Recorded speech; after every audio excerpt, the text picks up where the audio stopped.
त्यो चाहिँ बालबच्चा सहित धेरै मानिसहरूको आचरण हो। आफ्नो आमा बुवाप्रति अनाज्ञाकारी हुनु।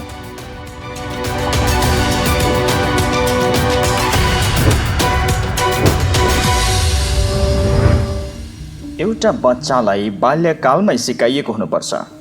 जब ऊ हुर्कन्छ ऊ त्यो कुरालाई असल कुरालाई सम्झन्छ। जुवा तास खेल्न निषेध गरिएको छ भनेर, अरू बालबच्चालाई दुःख दिनु हुँदैन भनेर, अरूलाई चोट पुर्याउनु हुँदैन भनेर, खराब कुराहरूको प्रयोग गर्नु निषेध छ भनेर, जस्तै लागु पदार्थ, यदि ऊ त्यही कुरामा हुर्कन्छ भने ऊ असल कुराबाट अलगिने छैन। त्यो परमेश्वरको व्यवस्था हो। अनि सिकाउने एउटा तरिका चाहिँ जब तपाईँको बच्चा आफैले बुझ्ने भएको हुन्छ। साना बालबच्चाहरूमा आफैमा दिमाग हुँदैन। 2 वर्ष 3 वर्ष 4-5 वर्षदेखि बालबच्चाहरूको दिमागले अझै धेरै प्रक्रिया अपनाउन सक्दैन। त्योभन्दा बढी उमेरकाहरू परमेश्वरको आज्ञा छ नयाँ करारमा एफिसीको पुस्तक 6:4 बुवा हो, आफ्नो छोराछोरीलाई रिस नउठाओ, तर तिनीहरूलाई प्रभुको अनुशासन र शिक्षामा हुर्काओ।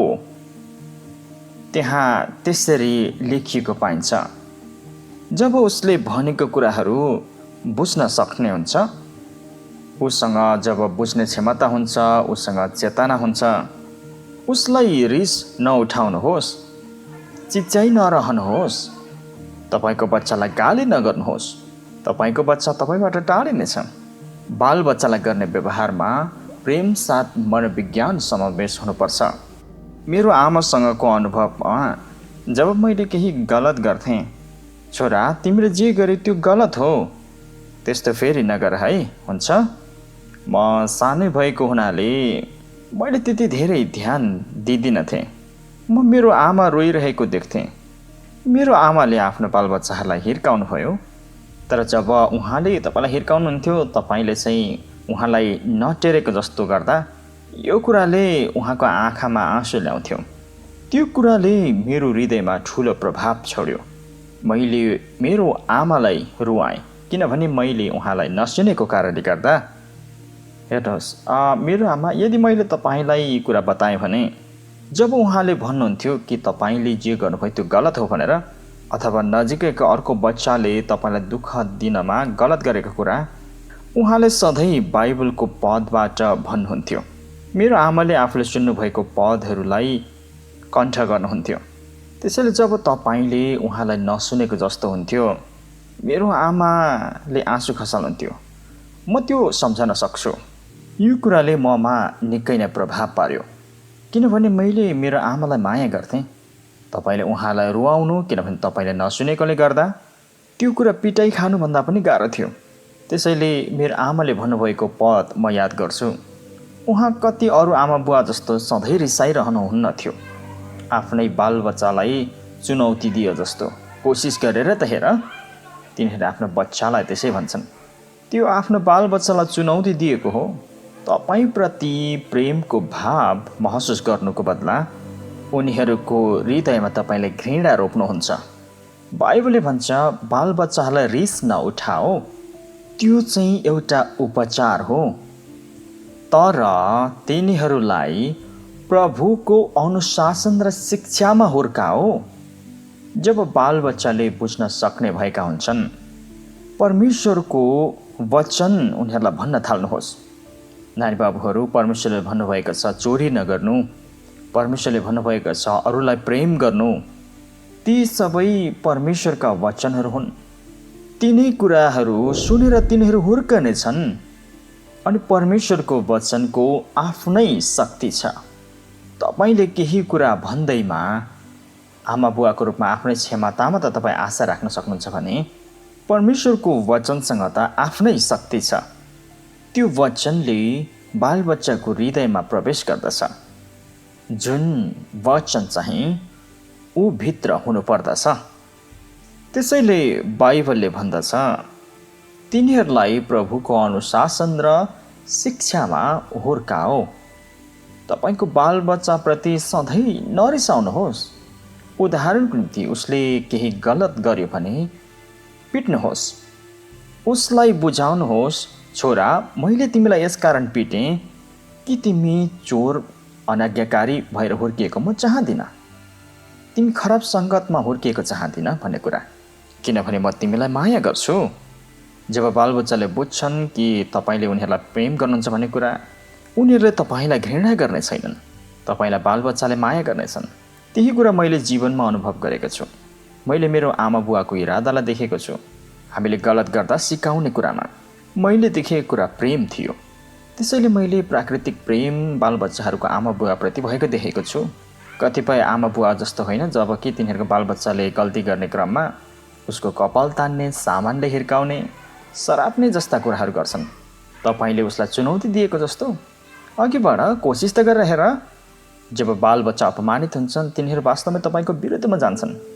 बाइबलले भन्छ, छोराछोरीलाई रिस नउठाओ, शिक्षामा हुर्काओ। बरु तपाईँले त्यसो गर्नुपर्छ। तिनीहरूलाई गाली गर्नुको बदला प्रभुको अनुशासन र शिक्षाका कुराहरू सिकाउनुहोस्। तर समस्या चाहिँ के छ भने आमा बुवाहरू आफैलाई त परमेश्वरको वचनको बारेमा थाहा हुँदैन भने। त्यसैले गर्दा धेरैजसो मानिसहरू समाजमा बालबच्चाहरू आमा बुवाप्रति अनादरकारी भएर हुर्कन्छन्। विशेष गरी यो हाम्रो समयमा। दोस्रो तिमोथीको पुस्तक 3:1 तर यो बुझिराख कि आखिरी दिनहरूमा डरलाग्दा समयहरू आउनेछन्, किनभने मानिसहरू आफैलाई मात्र माया गर्ने, रुपियाँ पैसाको मोह गर्ने, घमण्डी, हट्ठी, अरूको बदनाम गर्ने, आमा बुवाको आज्ञा पालन नगर्ने। त्यो चाहिँ बालबच्चाहरूसहित धेरै मानिसहरूको आचरण भएको छ। आमा बुवाप्रति अनाज्ञाकारी। अन्तिम दिनहरूमा, यो हाम्रो समयमा हामी डरलाग्दा समयहरूमा जिरहेका छौँ।